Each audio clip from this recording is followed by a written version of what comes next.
व्याख्यामुद्रां करसरसिजैः पुस्तकं शङ्खचक्रे बिभ्रद्भिन्नस्फटिकरुचिरे पुण्डरीके निषण्णः अम्लानश्रीरमृतविशदैरंशभिप्लावयन् मामाविर्भूयादनगमहिमा मानसे वागधीशः नमस्ते प्राणेश प्रणतविभवा यावनिमगाः नमः स्वामिन् रामप्रियतमानमन् गुरुगुण नमस्तुभ्यं भीमप्रबलतमकृष्णेष्टभगवन्नमः श्रीमन्मध्वप्रदिश सुदृशं नो जय जय श्रीगुरुभ्यो नमः। नारायणं सुरगुरुं जगदेकनाथं भक्तप्रियं सकललोकनमस्कृतं च त्रैगुण्यवर्जितमजं विभुमाद्यमीशं वन्दे भवग्नम् अमरासुरसिद्धवन्द्यं नारायणं नमस्कृत्य नरं चैव नरोत्तमं देवीं सरस्वतीं व्यासं ततो जयमुदीरये। ವೇದವ್ಯಾಸರ ಮಹಾಭಾರತದ ಚಿಂತಕರಿಗೆ ವಂದನೆಗಳು. ಶಾಂತಿ ಪರ್ವದ 520ನೆಯ ಪ್ರವಚನ. ಶ್ರೇಷ್ಠ ಧರ್ಮದ ಬಗ್ಗೆ ಪ್ರಶ್ನಿಸಿದ ಧರ್ಮಜನಿಗೆ ಮತ್ತು ವಿಶೇಷವಾಗಿ ಅದರ ಚಿಂತನೆಯೆಡೆಗೆ ಸಾಗಿದ ಧರ್ಮಾರಣ್ಯನ ಚರಿತೆಯನ್ನು ಅವರು ಕೊಡಮಾಡಿದರು. ಆತ ಒಬ್ಬ ಅತಿಥಿಯ ಸಹಾಯದಿಂದಾಗಿ ಪದ್ಮನಾಗನ ಪಟ್ಟಣಕ್ಕೆ ತೆರಳಿ ಅಲ್ಲಿ ವಾಸವಾಗಿ ನಿಂತ.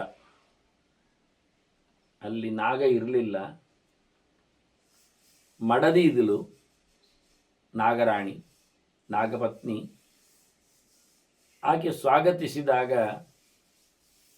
ತಾನು ಪದ್ಮನಾಗನನ್ನು ಕಾಣಬೇಕು ಅಂತ ಹೇಳಿದ ಬ್ರಾಹ್ಮಣನಿಗೆ 7-8 ದಿನ ಕಳೆದಾಗ, ಅದೇ 15 ದಿನಕ್ಕೆ ಆತ ಬರ್ತಾನೆ, ತಿಂಗಳ ಸೇವೆಗೆ ಸೂರ್ಯನೆಡೆಗೆ ಸಾಗಿದ್ದಾನೆ ಅಂತ ಹೇಳಿದ್ಲು. ಆಯಿತು ಅಂದ, ಬರಲಿ ಅಂದ. ಬಂದಾಗ ನನ್ನನ್ನು ತಿಳಿಸಿ ಅಂದ ನಾಗನಿಗೆ. ನಾನಾಗಲೇ ಹೇಳಿದೆ, ಅವುಗಳು ಬರುವುದು ಹೋಗುವುದು ಗೊತ್ತಾಗುವುದಿಲ್ಲ, ದೇವನಾಗಗಳು. ಹಾಗಾಗಿ ಇವನಿಗೇನು ಗೊತ್ತಾಗತ್ತೆ? ಹೋದರ ಬಗ್ಗೆ ನಾಗಪತ್ನಿ ಹೇಳಿದ್ಲು, ಇನ್ನು ಬರ್ತಾನೆ ಅಂತ ಹೇಳಿದ್ಲು ಅವಳು. ಸರಿ, ಬರೋ ದಾರಿ, ಅದಕ್ಕೊಂದು ವ್ಯವಸ್ಥೆ ಗೊತ್ತಿಲ್ಲ ಇವನಿಗಂತೂ. ಹೀಗಾಗಿ ಇವನೇ ಹೇಳಿಬಿಟ್ಟ, ನಾನಿಲ್ಲಿದ್ದೇನೆ ಅಂತ, ಬಂದಿದ್ದೇನೆ ಅಂತ ಹೇಳಿ ನಿಮ್ಮ ಯಜಮಾನರಿಗೆ ಬಂದ ಬಳಿಕ ಹೇಳಿ ಅಂತ ಈತ ಹೊರಟ. ಗೋಮತಿಯ ಅಂದರೆ ಗೋಮತಿಯ ಪಕ್ಕದಲ್ಲಿ ಇವುಗಳದ್ದು ವಾಸ. ಅಲ್ಲೇ ತಾನು ನೆಲೆ ನಿಂತ, ಜಪ ಮಾಡ್ತಾ ಕೂತ. ಇವುಗಳಿಗೆ, ನಾಗಗಳಿಗೆ ಒಳಗಿಂದ ಒಂದು ರೀತಿಯ ಬುಕು. ಇವ ಏನು ತಿನ್ನುತ್ತಾ ಇಲ್ಲ, ತಮ್ಮಿಂದ ಏನು ಪಡೀತಾ ಇಲ್ಲ. ಮನೆಗೆ ಬಂದಿದ್ದಾನೆ, ಯಜಮಾನರಿಲ್ಲ ಗೊತ್ತಾದಾಗ ಇಲ್ಲಿದ್ದೇನೆ, ಬಂದಂತ ಹೇಳಿ ಅಂತೇಳಿ ಕೂತ್ಬಿಟ್ಟ. ನಿರಾಹಾರೇಣ ವಸತ ದುಃಖಿತಾಸ್ತೆ ಭುಜಂಗಮಾಹ. ಈ ಹಾವುಗಳಿಗೆ ಬೇಸರ ಆಯಿತು. ಅಣ್ಣಂದಿರಿದ್ದಾರೆ, ಎಷ್ಟು ಜನ ಇದ್ದಾರೆ ಹೇಳಲಿಲ್ಲ. ಇಲ್ಲಿ ಪದ್ಮನಾಗನ ಅಣ್ಣಂದಿರು ಅಂತ ಅಷ್ಟೇ ಹೇಳಿದ್ದಾರೆ. ಮಕ್ಕಳು ಅಂತ ಹೇಳಿದ್ದಾರೆ, ಎಷ್ಟು ಜನ ಹೇಳಲಿಲ್ಲ. ಮಕ್ಕಳಿದ್ದಾರೆ, ಹೆಂಡತಿ ಇದ್ದಾಳೆ, ಎಷ್ಟು ಹೇಳಿದ್ದಾರೆ ಒಂದೇ ಹೆಂಡತಿ. ಹಾಗೆ ಇವರೆಲ್ಲ ಭಾರಿ ಸಂಕಟಪಟ್ಟರು, ಬಂಧುಗಳು ಮತ್ತೆ ಸಂಬಂಧಪಟ್ಟವರು. ಬಂದರು ಅವರು ಎಲ್ಲ, ಮಕ್ಕಳು, ಅಣ್ಣಂದಿರು, ಹೆಂಡತಿ, ಇವರೆಲ್ಲ ಒಂದು ತೇ ಪಶ್ಯನ್ ಪುಲಿನೇ ತಂವೈ ವಿವಿಕ್ತೆ ನಿಯತವ್ರತಂ. ಏಕಾಂತದಲ್ಲಿ ಕೂತಿದ್ದಾನೆ, ಯಾರು ಇಲ್ಲದಲ್ಲಿ ಇದ್ದಾನೆ, ವ್ರತನಿಯಮ ನಿಷ್ಠನಾಗಿದ್ದಾನೆ. ಅವನನ್ನು ಬಂದು ಸುತ್ತಲೂ ನಿಂತರು, ಅವನ ಪಕ್ಕದಲ್ಲಿ ಬಂದು. ಸಮಾಸೀನಂ ನಿರಾಹಾರಂ ದ್ವಿಜಂ ಜಪ್ಪೆ ಪರಾಯಣಂ. ಜಪ ಮಾಡ್ತಾ ಇದ್ದಾನೆ. ಹಾಗಾಗಿ ಅವನ ಪಕ್ಕದಲ್ಲಿ ಬಂದು ಇವರೆಲ್ಲ ಸೇರಿ ಕೇಳಿದರು, ಹೇಳ್ತಾರೆ, ಅಯ್ಯೋ ಬ್ರಾಹ್ಮಣ, 6 ದಿನ ಆಯ್ತಲ್ಲ, ಷಷ್ಠೋ ಹಿ ದಿವಸಸ್ಥೆ ಇದೆಯಾ, ಇವತ್ತು 6ನೇ ದಿನ, ನೀನೆಂತ ಮಾತಾಡ್ತಾ ಇಲ್ಲ, ಸೇವಿಸ್ತಾ ಇಲ್ಲ, ಅರ್ಥ ಆಗ್ತಾ ಇಲ್ಲ ನಮಗೆ. ಹಾಗೆ ನಮ್ಮಿಂದ ಏನಾಗ್ಲಿಕ್ಕುಂಟು ಹೇಳು ಮಾರಾಯ. ಅಸ್ಮಾಭಿ ಕಾರ್ಯಂ, ನಾವು ಏನು ಮಾಡಬೇಕಾದ್ದು ನಿಮಗೆ ಅದನ್ನು ಹೇಳು, ಏನಾದರೂ ಮಾಡ್ತೇವೆ. ಮೂಲಂ ಫಲಂ ವಾ ಪರ್ಣಂ ವಾ ಪಯೋ ವಾ ದ್ವಿಜಸಪ್ತಮ, ಎಂತಾದರೂ ಮಾಡ್ತೀಯಾ, ತಗೊಳ್ತೀಯಾ? ಗೆಡ್ಡೆ ಗೆಣಸುಗಳು ಅಥವಾ ಎಲೆ ಅಥವಾ ಹಣ್ಣು, ಇಲ್ಲ ನೀರಾದರೂ, ಕೊನೆಗೆ ಹಾಲಾದರೂ. ಆಹಾರ ಹೇತೋ ಅನ್ನಂ ವ ಭೋಕ್ತುಮರಸಿ ಬ್ರಾಹ್ಮಣ, ನಾವು ಏನಾದರೂ ಊಟ ಹಾಕಲಿಯಾ, ಅಶನ ಮಾಡ್ತೀಯಾ ಕೇಳ್ತಾರೆ. 6 ದಿನ ಇವತ್ತಿಗೆ 5 ದಿವಸದಿಂದ ಉಪವಾಸ ಆಗಿದೆ, ಏನು ಅಂತ ಕೇಳ್ತಾರೆ. ನಮಗೆ ಸಂಕಟ ಆಗ್ತದೆ. ಯಾಕೆ ಅಂದರೆ ನಾವು ಎಳೆಯವರಾಗಲಿ ಬೆಳೆಯವರಾಗಲಿ, ನಮ್ಮ ಇಡೀ ನಾಗ ಕುಟುಂಬ ಬಾಲವೃದ್ಧ ಮಿದಂ ಸರ್ವಂ ಪೀಡ್ಯತೆ ಧರ್ಮ ಸಂಕಟಾತ್, ನಮಗೆ ಸಣ್ಣವರಿಂದ ದೊಡ್ಡವರವರಿಗೂ ಬೇಸರ ಆಗ್ತಾ ಉಂಟು. ಅಂದರೆ ಹಾಗಾದರೆ ಮಕ್ಕಳು ಸಣ್ಣದಿದ್ದಾರೆ ಅಂತ ಅರ್ಥ ಅಲ್ಲಿ ಹೇಳುವಾಗ, ಅಣ್ಣಂದಿರು ದೊಡ್ಡವರಿದ್ದಾರೆ ಅಂತ ಅರ್ಥ, ಹಿರಿಯರು. ಹಾಗಾಗಿ ನಮಗೆಲ್ಲ ತುಂಬ ಸಂಕಟ ಆಗ್ತಾ ಇದೆ. ಈ ಸಣ್ಣ ಮಕ್ಕಳು ನೀನು ತಿನ್ನುವುದಿಲ್ಲ ಅಂದಾಗ ಬೇಸರಿಸ್ತಾ ಇದ್ದಾರೆ, ಹಿರಿಯರಂತೂ ಕಷ್ಟದಲ್ಲಿ ಕಾಯ್ತಾ ಇದ್ದಾರೆ. ನಮಗೇನಾಗುತ್ತೆ ಕೇಳಿದರೆ, ಧರ್ಮದ ಸಂಕಟ ಏನು ಕೇಳಿದರೆ ವಿಷಯ ಇಷ್ಟೇ. ಯಾರ ಮನೆಯ ಅತಿಥಿ ಅವನು ಉಣ್ಣುವುದಿಲ್ಲ ಅಂಥ ಹೊತ್ತಿನಲ್ಲಿ ಯಾರು ಅವನ ಹೋಸ್ಟ್ಗಳಿದ್ದಾರೆ, ಮನೆ ಮಂದಿ ಇದ್ದಾರೆ, ಅವರೊಂದೊಮ್ಮೆ ತಿಂದರೆ, ಅತಿಥಿ ಉಣ್ಣದೆ ಮನೆ ಮಂದಿ ತಿಂದರೆ ಅವರಿಗೆ ಭ್ರೂಣ ಹತ್ಯೆ ಮಾಡಿದ ಪಾಪ ಬರ್ತದೆ ಅಂತ ಕ್ರಮ. ಅದರಿಂದ ಆಚಾರ್ಯ ಮಧ್ವರು ಸ್ಮೃತಿ ಧರ್ಮವನ್ನು ಹೇಳುವಾಗ ಮನುಷ್ಯನಿಗೆ ಊಟ ಮಾಡಲಿಕ್ಕುಂಟು ಅಂತ ಬಂದ ತಕ್ಷಣ ಹೇಳ್ತಾರೆ, ಭುಂಜೀತ ಅಂತ ಉಣ್ಣಬೇಕು ಅಂತ ಹೇಳ್ತಾರೆ, ಹೃದಯದಂ ವಿಷ್ಣುಂ ಧ್ಯಾಯನ್ನೆಲ್ಲ ಹೇಳ್ತಾರೆ, ದೇವರ ನೆನಪಿನಲ್ಲಿ ಉಣ್ಣು ಅಂತ. ಭೃತ್ಯಾತಿಥಿ ಪುರಸ್ಸರ ಅಂತಾರೆ. ಮೊದಲು ಸೇವಕರಿಗೆ, ಕೆಲಸದವರಿಗೆ ಉಣ ಹಾಕು, ನಿನ್ನನ್ನು ನಂಬಿ ಬಂದವರಿಗೆ, ಕೆಲಸದವರು ಅಂದರೆ ಎಲ್ಲ ಮನೆ ಮಂದಿ ಎಲ್ಲ ಕೆಲಸದವರೇ, ಅವರು ಪೋಷ್ಯ ವರ್ಗ, ಅವರನ್ನು ನೀನು ನೋಡಿಕೊಳ್ಬೇಕಲ್ಲ. ಯಾರನ್ನು ನೀನು ನೋಡಿಕೊಳ್ಳಬೇಕಾ ಅವರಿಗೆ ಮೊದಲು ನೀನು ನೋಡಿಕೊಳ್ಬೇಕಲ್ಲ ಊಟ ಹಾಕಿ. ಅವರನ್ನು ನೋಡಿಕೊಳ್ಳದೆ ನೀನು ಊಟ ಮಾಡುವುದೇನು, ಅದು ಸತ್ಯ. ಹಾಗಾಗಿ ಅವರನ್ನು ಮೊದಲಿಟ್ಟುಕೊಂಡು ನೀನು ಊಟ ಮಾಡು, ಅವರು ಊಟ ಮಾಡಿದ ನಂತರ ನೀನು ಊಟ ಮಾಡು. ಮತ್ತು ಅತಿಥಿ ಅವನಿಗೆ ಮೊದಲು ಊಟ ಹಾಕು, ಮತ್ತೆ ನೀನು ಊಟ, ಅವನ ಅತಿಥಿ ಅವ. ಆದ್ದರಿಂದ ಮನೆ ಮಂದಿ ಅತಿಥಿಗಳು ಉಂಡ ಬಳಿಕ ನೀನು ಉಣಬೇಕು ಉಳಿದದ್ದನ್ನು. ನಿನಗೆ ತೆಗೆದಿಟ್ಟು ಅವರಿಗೆ ಹಾಕುವುದಲ್ಲ, ಅವರಿಗೆ ಉಣಬಡಿಸಿ ನೀನು ಉಣಬೇಕು. ಅದು ಮುಗಿದು ಹೋದರೆ, ಅದು ಕಮ್ಮಿ ಆದರೆ ಅದು ನಿನಗೆ. ಅದನ್ನ ಮೊದಲು ಕೆಲಸದವರಿಗೆ, ಮನೆ ಮಂದಿಗೆ, ಅತಿಥಿಗಳಿಗೆ, ಆದ ಬಳಿಕ ಮಿಗತೆ ಯಜಮಾನನಿಗೆ. ಇದು ಕ್ರಮ.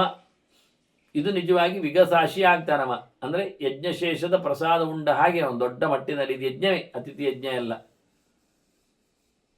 ಹಾಗೊಂದೊಮ್ಮೆ ಬಂದವನಿಗೆ ಉಣ ಹಾಕದೆ ಅವರನ್ನು ಉಪವಾಸ ಹಾಕಿ ಮನೆ ಮಂದಿ ಗಡದಲ್ಲಿ ತಿಂದುಬಿಟ್ರೆ ಏನಾಗ್ತದೆ ಕೇಳಿದರೆ, ಅವನು ಗರ್ಭವನ್ನು ಒಡೆದಾಗಿ ಭ್ರೂಣ ಹತ್ಯೆ ಮಾಡಿದ ಪಾಪಕ್ಕೆ ಬಲಿಯಾಗ್ತಾನೆ. ನಮ್ಮ ವಂಶದಲ್ಲಿ, ನಾಗಕುಲದಲ್ಲಿ ಯಾರೊಬ್ಬರು ಭ್ರೂಣ ಹತ್ಯೆ ಮಾಡಿದ ದೋಷವಾದವರು ಇಲ್ಲ. ಅಂತಹ ದೊಡ್ಡ ಮಟ್ಟಿನ ಅನ್ಯಾಯ ಮಾಡಲಿಕ್ಕೆ ಹೋದವರು ಯಾರು ಇಲ್ಲ ಇಲ್ಲಿ. ನಹಿ ನೋ ಭ್ರೂಣ ಕಶ್ಚಿತ್ ಪನ್ನಗೇಶ್ವಿಹ ವಿದ್ಯತೆ. ನಮ್ಮ ಹಾವವಂಶದಲ್ಲಿ ಇಂತಹ ಅನ್ಯಾಯ ಮಾಡಿದವರು, ಅತಿಥಿ ಸತ್ಕಾರ ನಡೆಸದೆ ತಾವು ಮಾತ್ರ ಗಂಜಾಲ್ ಮಾಡಿಕೊಂಡವರು ಇಲ್ಲ. ಹಾಗಾಗಿ ನಮಗೆ ಧರ್ಮ ಸಂಕಟ ಅದು ಈಗ ಹಾಗೆ ಕಾಣುತ್ತದೆ. ನಾವು ನಿಮ್ಮನ್ನು ಉಣಬಡಿಸದೆ ಪ್ರತಿನಿತ್ಯ ನಾವೇ ತಿಂತಾ ಇದ್ದೇವೆ.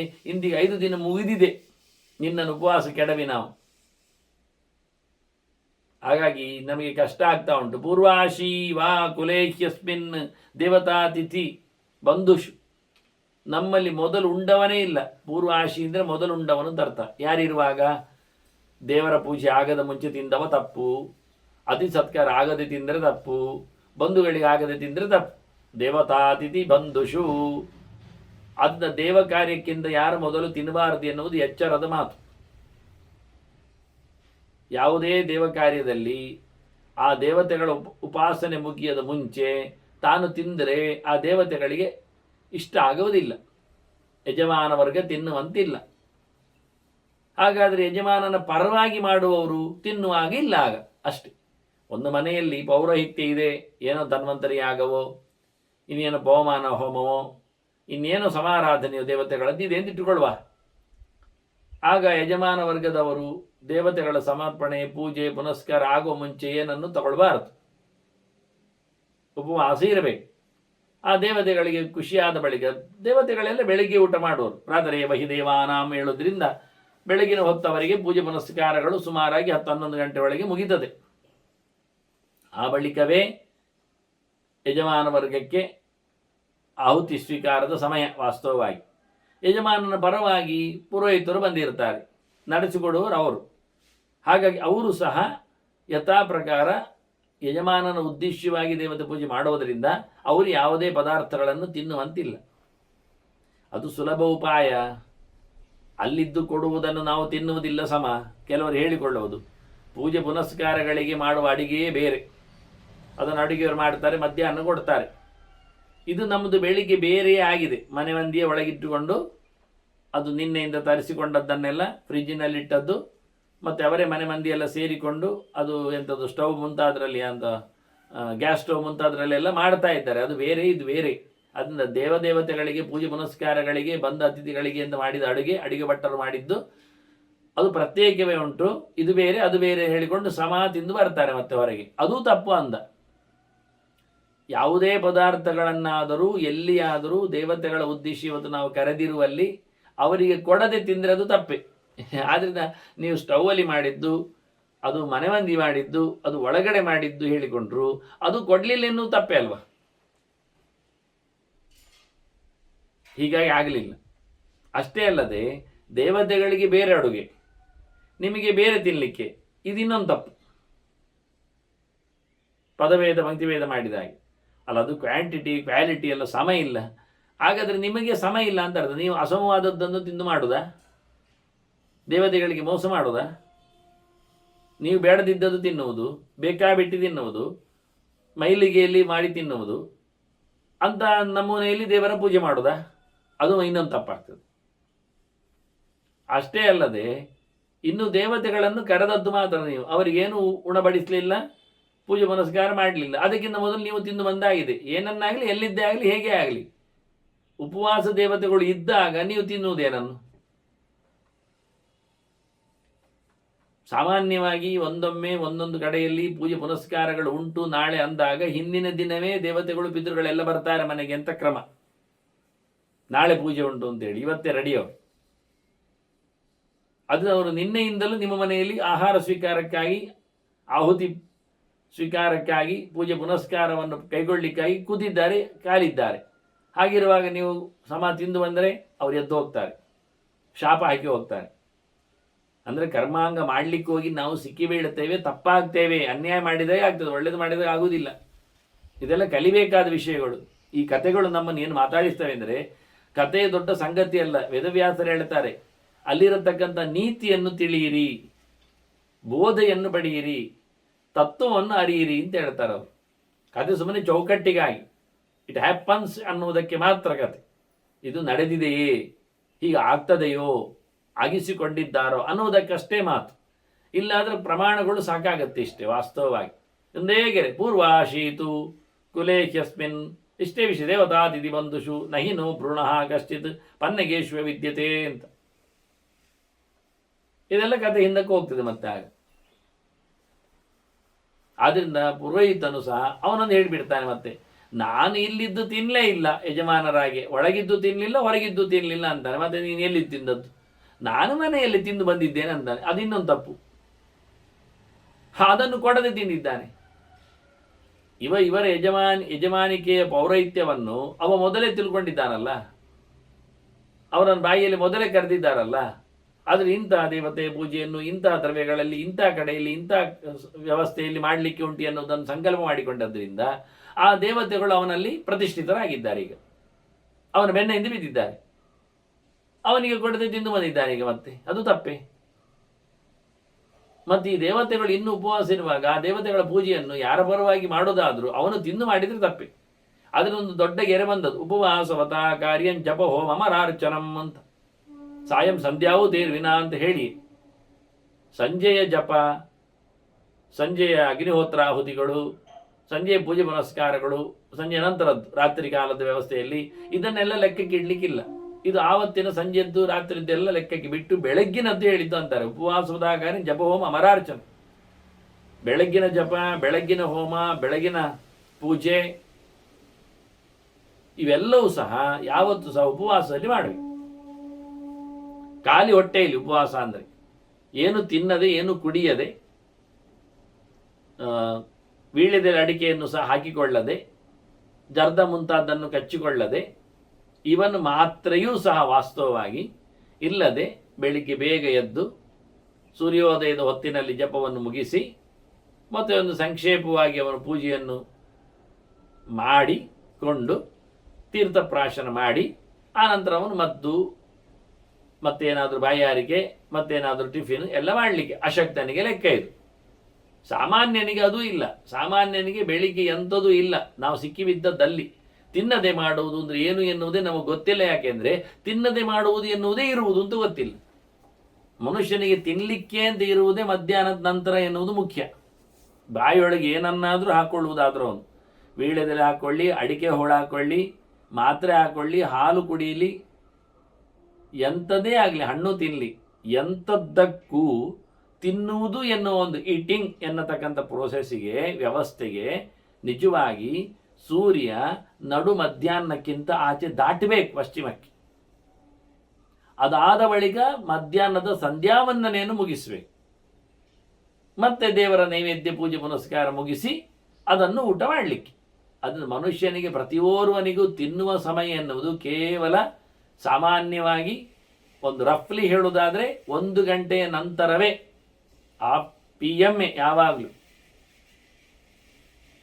1 ಗಂಟೆ ನಂತರವೇ ಸಿಗ್ತದೆ ಅವಕಾಶ. ಅದಕ್ಕಿಂತ ಮೊದಲು ತಿನ್ನುವಂತೆಯೇ ಇಲ್ಲ. ಮತ್ತೇನು ಮಾಡುವ ಈಗ? ಆದ್ದರಿಂದ ಹೋಮ ಮಾಡುವವರು ಎಂತ ಕತೆ ಅಂತ ಕೇಳಲಿಕ್ಕೆ ಹೋಗಬೇಡಿ. ಅಂಥವನು ಹೋಮ ಮಾಡಲಿಕ್ಕೆ ಹೋಗಬಾರದು. ಹಾಗಿದ್ರೆ ಅವನು ಪುರೋಹಿತನಾಗಬಾರದು. ಮನುಷ್ಯ ಯಾವುದನ್ನಾಗೀಗ ನನಗೆ ಅಂಥದ್ದು ಗಟ್ಟಿಮುಟ್ಟಾದ ಟೈಟ್ ಆದ ಪ್ಯಾಂಟ್ ಶರ್ಟ್ ಎಲ್ಲ ಹಾಕ್ಲಿಕ್ಕೆ ಆಗೋದಿಲ್ಲ ಅಂತ ಹೇಳಿದರೆ ಹಾಗಾದರೆ ನೀನು ಪೊಲೀಸ್ ಆಗುವುದು ಬೇಡ. ಇಷ್ಟೇ. ಆ ವೃತ್ತಿಯಲ್ಲಿ ಆ ಡ್ರೆಸ್ ಇರ್ತದೆ, ಆ ನಮೂನೆ ಅವನು ಅಪಿಯರೆನ್ಸ್ ಕೊಡಬೇಕು. ಹಾಗೆ ಕ್ರಮ. ನನಗೆಲ್ಲ ಹಾಗೆಲ್ಲ ನಿಂತುಕೊಂಡು ಆಚೀಚೆ ಓಡಾಡಿಕೊಂಡೆಲ್ಲ ಕಲೆಕ್ಷನ್ ಎಲ್ಲ ಮಾಡಲಿಕ್ಕೆ ಬರುವುದಿಲ್ಲ.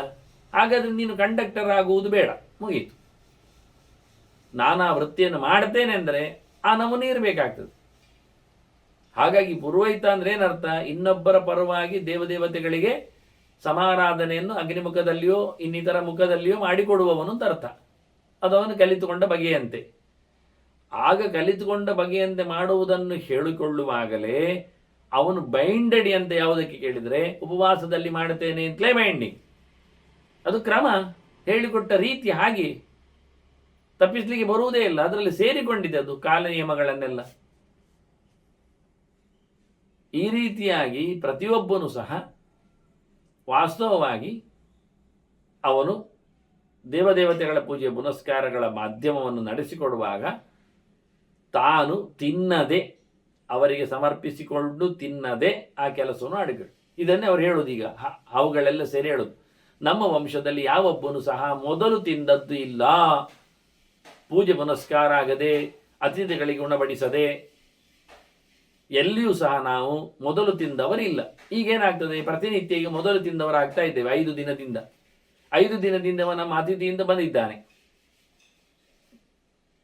ನಾಗನನ್ನು ಕಾಣಬೇಕು ಅಂತ ನಿಂತಿದ್ದಾನೆ. ಆದರೆ ಮನೆಯಲ್ಲಿ ನಾಗ ಇಲ್ಲ. ಆದ್ರಿಂದ ಅವನಿಗೆ ಎಂತ ಆಗಬೇಕು ಅಂತ ನಮಗೆ ಗೊತ್ತಾಗಲಿಲ್ಲ. ಕೇಳಿದ್ದಕ್ಕೆ ಅಂತದ್ದು ಹೇಳುವುದಿಲ್ಲವ.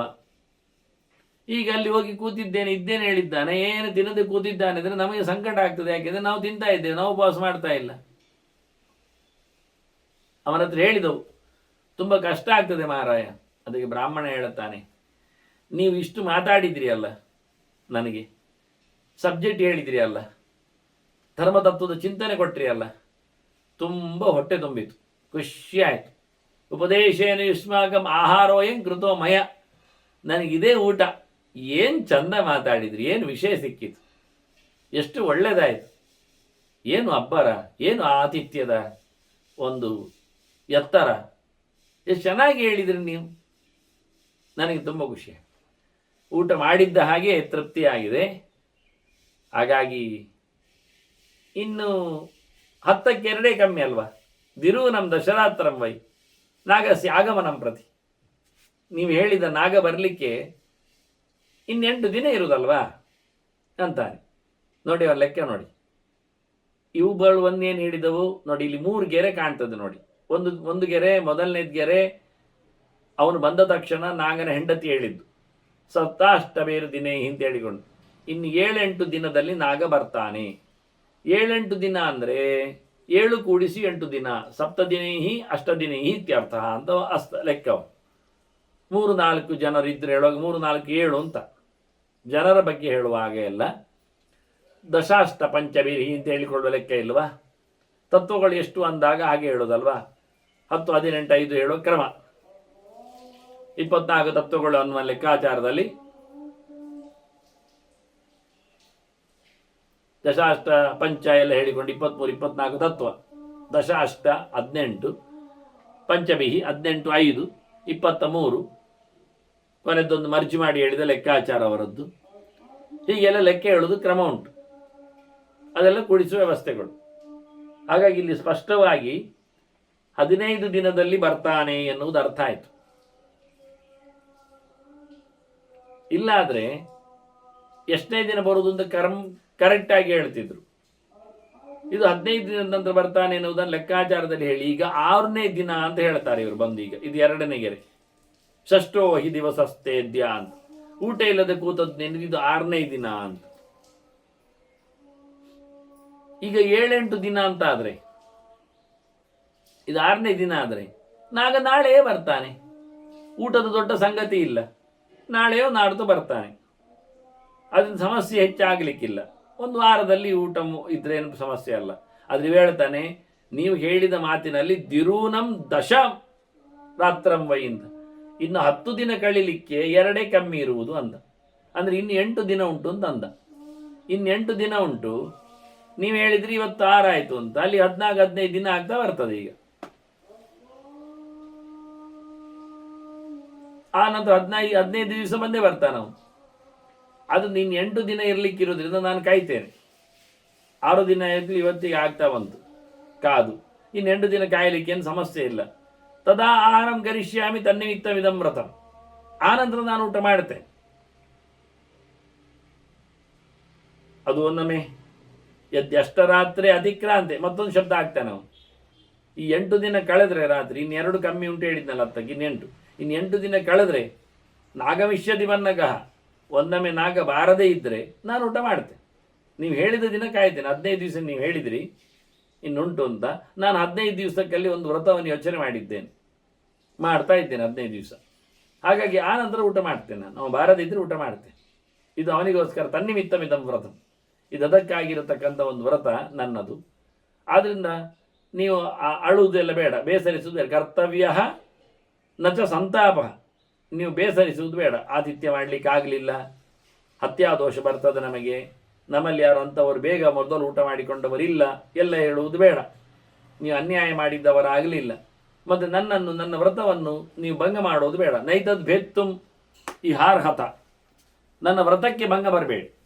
ನಾನೊಂದು ಸಂಕಲ್ಪ ಮಾಡಿ ಕೂತಿದ್ದೇನೆ. ನೀವು ಹೇಳಿದ್ದ ನಂತರ ಇಷ್ಟು ದಿವಸಕ್ಕೆ ನಾಗ ಬರ್ತಾನೆ ಹೇಳಿದಾಗ ಅಷ್ಟು ದಿವಸದ್ದೊಂದು ವ್ರತ ಮಾಡುವಂತ ನಾನು ಕೂತಿದ್ದೇನೆ. ಅದೀಗ ಭಂಗ ಆಗ್ತದೆ ಮಧ್ಯೆಯಲ್ಲಿ ನಾನು ಬಿಟ್ಟರೆ. ಹಾಗಾಗಿ ನನ್ನನ್ನು ನೀವು ಬಲವಂತ ಮಾಡಬೇಡಿ. ನೀವು ನಾಗ ಬಂದಾಗ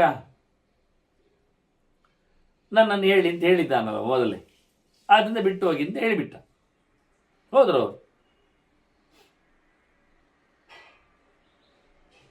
ಅವನಿಗೆ ಮತ್ತಷ್ಟು ಉಪದ್ರ ಕೊಡಲಿಕ್ಕೆ ಹೋಗಲಿಲ್ಲ. ಅರ್ಥ ಆಯ್ತು ಅವರಿಗೆ ಅವನ ವ್ರತ ಹೇಗೆ ಅಂತ. ನಿರಾಹಾರ ವ್ರತದಲ್ಲಿದ್ದಾನೆ ಅಂತ, ಜಪ ಮಾಡ್ತಾ ಇದ್ದಾನೆ ಅಂತ. ಮತ್ತೆ ಮುಗಿದೋಯ್ತು ಸಮಸ್ಯೆ ವಿಷಯ. ಅವನು ಬಂದ, ನಾಗ ಬಂದ. ಇನ್ನೆಂಟು ದಿವಸದ ನಂತರ ಪದ್ಮನಾಗ ಊರಿಗೆ ಬಂದಿದ್ದಾನೆ. ಬರುವಾಗ ಏನು ಮಾಡಬೇಕು? ಬಂದದ್ದು ಗೊತ್ತಾಗುವುದು ಯಾರಿಗೆ? ಮಡದಿಗೆ ಮಾತ್ರ. ಹಾವಿನ ದಾರಿ ಹಾವಿಗೆ ಮಾತ್ರ ಗೊತ್ತು, ಮತ್ತೆ ಯಾರಿಗಿಲ್ಲ. ಆವರಾಣಿ ಬಂದು ಉಪಚಾರ ಮಾಡಿದರು. ತಂಬಾರಿಯಾಪಿ ಉಪಚಕ್ರಾಮ ಪಾದಶೌಚಾದಿಭಿಹಿ ಗುಣೈ, ಏನೆಲ್ಲ ಮಾಡಲಿಕ್ಕುಂಟು ಒಳ್ಳೆ ಪ್ರಕಾರದಲ್ಲಿ ಅವನಿಗೆ ಗೌರವ, ಅದನ್ನು ಮಾಡಿದ್ರು. ನೋಡಿ, ಅವನು ತಿಂಗಳ ಸೇವೆಗೋಸ್ಕರ ಹೋಗಿದ್ದಾನೆ. ಬರುವಾಗ ಹೆಂಡತಿ ಹೇಗೆ ಸ್ವಾಗತ ಮಾಡ್ತಾ ಇದ್ದಾಳೆ ನೋಡಿ. ಕರ್ಕೊಂಡು ಹೋಗ್ಲಿಕ್ಕಿಲ್ಲ, ಅಲ್ಲಿ ಅಂಥದ್ದೇ ಸೇವೆ, ಅವರು ಮಾತ್ರ ಬರಲಿಕ್ಕೆ. ಅದು ಕಠೋರವಾದ ಸೇವೆಗಳು.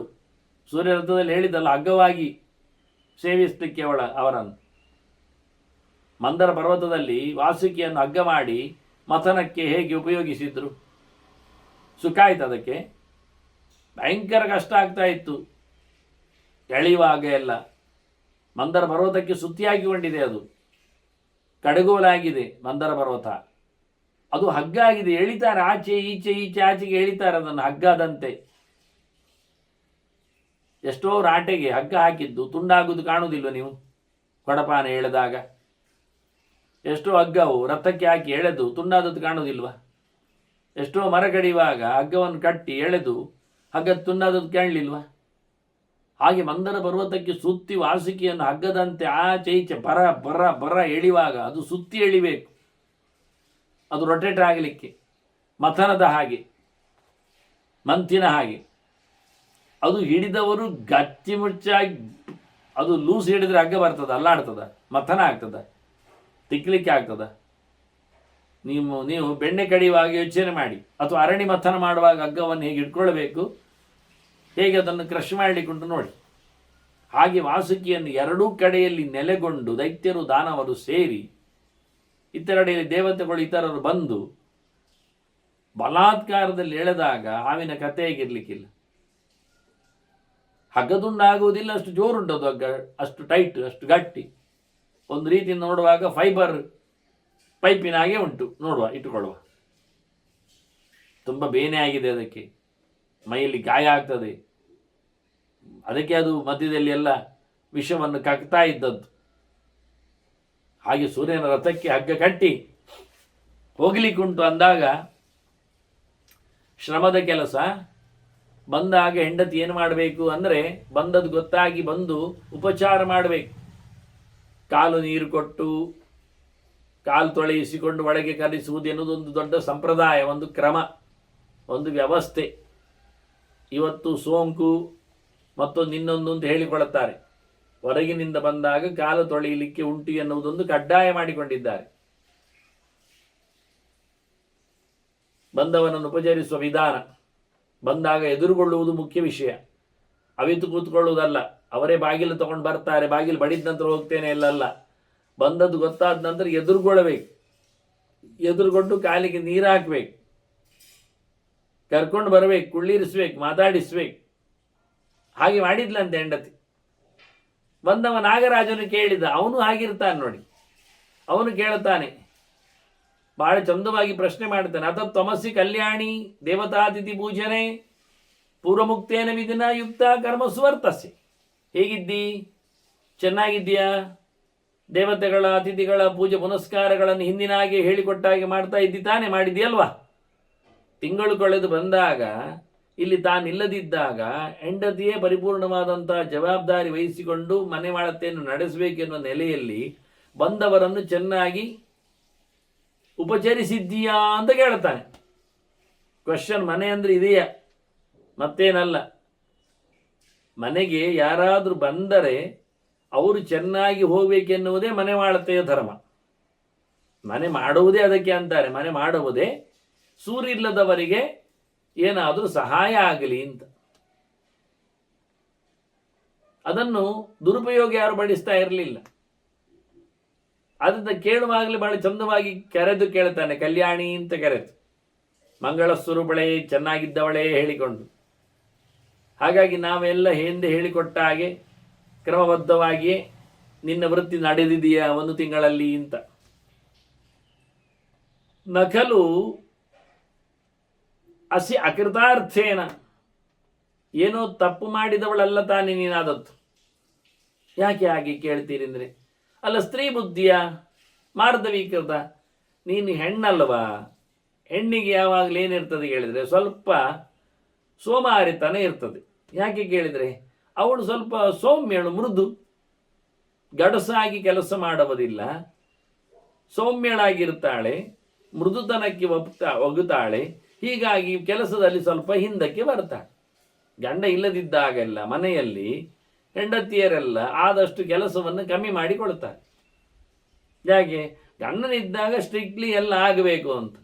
ಈಗ ಅಡುಗೆಯಲ್ಲಿಯೂ ಕಡಿಮೆ, ಏನಾದರೂ ಒಂದು ಪದಾರ್ಥ ಆದರೆ ಆಯ್ತು, ಇಲ್ಲಾದರೂ ಇದ್ದದ್ರಲ್ಲೇ ಮೆಣಸೋ ಲಿಂಬೆಹಣ್ಣೋ ಶುಂಠಿಯೋ ಅದನ್ನೇ ನಂಜಿಕೊಂಡು ಏನೋ ಊಟ ಮಾಡಿ ಬಿಡ್ತಾರೆ. ಅಥವಾ ಕೆಲವೊಮ್ಮೆ ಊಟವೇ ಮಾಡುವುದಿಲ್ಲ, ಏನೋ ತಿಂದುಕೊಂಡು ಅಲ್ಲಿಗೆ ಬಾಯಿ ನೀರು ಕುಡಿದುಕೊಂಡು ಮಲಗಿ ಬಿಡ್ತಾರೆ. ಹೇಳ್ತಾರೆ ಹಾಗೆ, ಇವತ್ತು ಯಜಮಾನರ ಮನೆಯಲ್ಲಿಲ್ಲ ಅದರಿಂದ ಊಟ ಇಲ್ಲಿ ಪರವಾಗಿಲ್ಲ, ಒಂದೊತ್ತಲ್ಲ ಒಂದು ದಿನ ಅಲ್ವಾ ಅಂತ ಹೇಳ್ತಾರೆ. ಹಾಗೆ ಇವರು ಕೇಳ್ತಾನೆ ಚೆನ್ನಾಗಿ, ನಕಲ್ವ ಸಕೃತಾರ್ಥೇನ ಸ್ತ್ರೀ ಬುದ್ಧಿಯ ಮಾರ್ಧವೀಕೃತ. ಯಾಕೆಂದರೆ ಮದ್ವಿಯೋಗೇನ ಶುಶ್ರೋಣಿ ವಿಮುಕ್ತ ಧರ್ಮ ಸೇತುನ. ನಾನಿಲ್ಲ ಹೇಳಿಕೊಂಡು ಧರ್ಮದ ಮರ್ಯಾದೆಯಲ್ಲಿ ಆದರೂ ಕತ್ತರಿಸಿದ್ಯಾ? ಅವು ಕೇಳುದು. ಧರ್ಮದ ಚೌಕಟ್ಟನ್ನೆಲ್ಲ ಆದರೂ ನೀನು ಬಿಟ್ಟು ಬಂದಿದ್ಯಾ? ಹರಿದೋಗಿದೆಯಾ? ತಪ್ಪಾಗಿದೆ ನಿನ್ನಿಂದ. ಮತ್ತು ಚಂದವಾಗಿ ಹೇಳ್ತಾನೆ, ಶುಶ್ರೋಣಿ ಅಂತಾನೆ. ಚಂದದ ಮೈಕಟ್ಟಿನವಳೆ ಅಂತ, ಒಳ್ಳೆ ಸೊಂಟದವಳೆ ಅಂತ ಕರೀತಾನೆ. ಅಂದರೆ ಅವರಿಗೆ ಸೊಂಟ ಬಗ್ಗುವುದಿಲ್ಲ ಎನ್ನುವುದು ಅರ್ಥ ಉಂಟು ಇಲ್ಲಿ.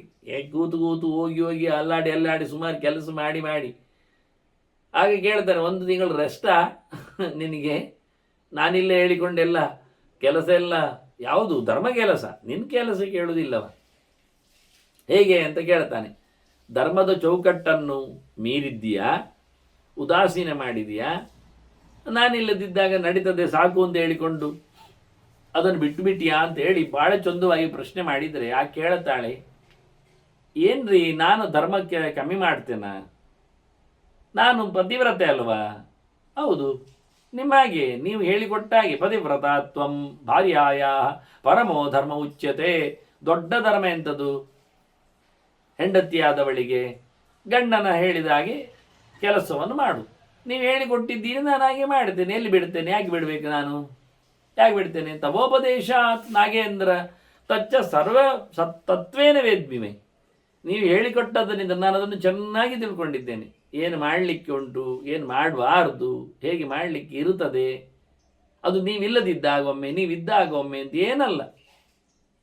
ನೀವಿಲ್ಲದಿದ್ದಾಗ ಹೇಗೆ ಮಾಡಬೇಕು ಅಂತ ಹೇಳಿಕೊಟ್ಟಂತೆ ಅದನ್ನು ನಡೆಸುವಂಥ ಕ್ರಮಗಳು. ನಾಹಂ ಧರ್ಮಂ ವಿಜಾನಂತಿ ಧರ್ಮನಿತ್ಯೇ ತ್ವಯಿ ಸ್ಥಿತೆ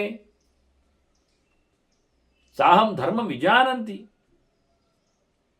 ಧರ್ಮನಿತ್ಯೇ ತ್ವಯಿ ಸ್ಥಿತೆ. ನೀನು ಕಂಪ್ಲೀಟ್ ಧರ್ಮದಲ್ಲಿ ನೆಲೆಗೊಂಡಾಗ ನಾನು ನಿನ್ನನ್ನು ಯಾಕೆ ಮೀರಬೇಕು, ಮೋಸಗೊಳಿಸಬೇಕು? ನೀನು ಧರ್ಮಾತ್ಮನಾಗಿದ್ದಾಗ ಪತಿವ್ರತೆ ಆದವರಿಗೆ ಅದುವೇ ಧರ್ಮ. ಗಂಡ ಯಾವ ನೆಲೆಯಲ್ಲಿದ್ದಾನೆ ಹಾಗೆ. ಆದರೆ ನಾನು ಧರ್ಮನಿಷ್ಠೆಯಲ್ಲೇ ಇದ್ದೇನೆ, ನಾನು ಬಿಡುವುದಿಲ್ಲ. ಅದರಿಂದ ಸತ್ಪಥಂ ಕಥಂ ಉತ್ತರಜ್ಜಯಾಸ್ಯಾಮಿ ವಿಷಮಂ ಪಥ. ಒಳ್ಳೆ ದಾರಿಯನ್ನು ಬಿಟ್ಟು ನಾನು ತಪ್ಪು ದಾರಿಯನ್ನು ತುಳಿಯುವುದಾದರೂ ಹೇಗೆ ನಿಮ್ಮನ್ನು ತಪ್ಪಿಸಿ? ಧರ್ಮಾತ್ಮನಾದ ಗಂಡನನ್ನು ನಾನು ಪಡೆದ ಬಳಿಕ ನಾನು ನನ್ನ ಧರ್ಮವನ್ನು ಖಂಡಿತವಾಗಿ ನಿಮಗೆ ಇಷ್ಟ ಆಗುವಂತೆ ನಡೆಸಿಕೊಡಬೇಕೆನ್ನುವುದು ಸತ್ಯ. ನನಗೆ ಧರ್ಮದ ಬಗ್ಗೆ ನೀವು ಮಾಡಿದ ಉಪದೇಶ ನನಗೆ ಚೆನ್ನಾಗಿ ಗೊತ್ತು. ಯಾರು ಹೇಗೆ ಇರ್ತಾರೆ ಎನ್ನುವುದು ನನಗೆ ಗೊತ್ತುಂಟು. ಹೇಗಿರಬೇಕು ಅಂತ ನನಗೆ ಅರ್ಥ ಆಗಿದೆ. ನಾನು ನೋಡಿಕೊಳ್ಳುತ್ತೇನೆ. ಬ್ರಹ್ಮಚಾರಿಗಳು ನೋಡಿ, ಅವರಿಗೆ ಗುರು ಶುಶ್ರೂಷೆ ದೊಡ್ಡ ಕೆಲಸ. ಶಿಷ್ಯಾಣಾಂ ಗುರು ಶುಶ್ರೂಷಾ. ಗುರುಗಳ ಮನೆಯಲ್ಲಿ ಅವರು ಸೋಮಾರಿತನ ತೋರಿಸಲಿಕ್ಕೆ ಆಗ್ತದ? ವಿದ್ಯೆ ಹತ್ತುವುದಿಲ್ಲ, ವಿದ್ಯೆ ಸಿಗುವುದಿಲ್ಲ.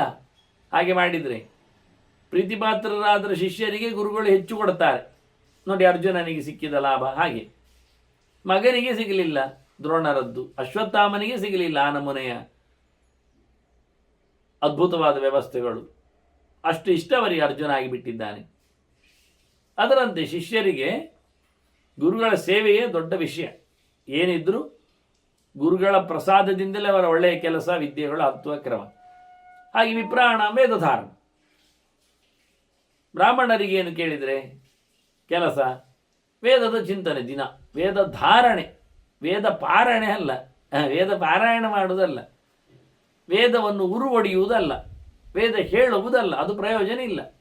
ಅದು ಕೇವಲಂ ಭಾರಹರಹ ಅಂತೇಳಿ ಅದನ್ನು ಕತ್ತೆ ಅಂತ ಕರೆದಿದ್ದಾನೆ ಯಾಸ್ಕನೇ. ವೇದದ ಚಿಂತನೆ ಮಾಡಲಿಕ್ಕೆ ಹೊರಟವನೇ ಬಹಳ ಜೋರಾಗಿ ಅದನ್ನು ಹೇಳಿದ್ದಾನೆ.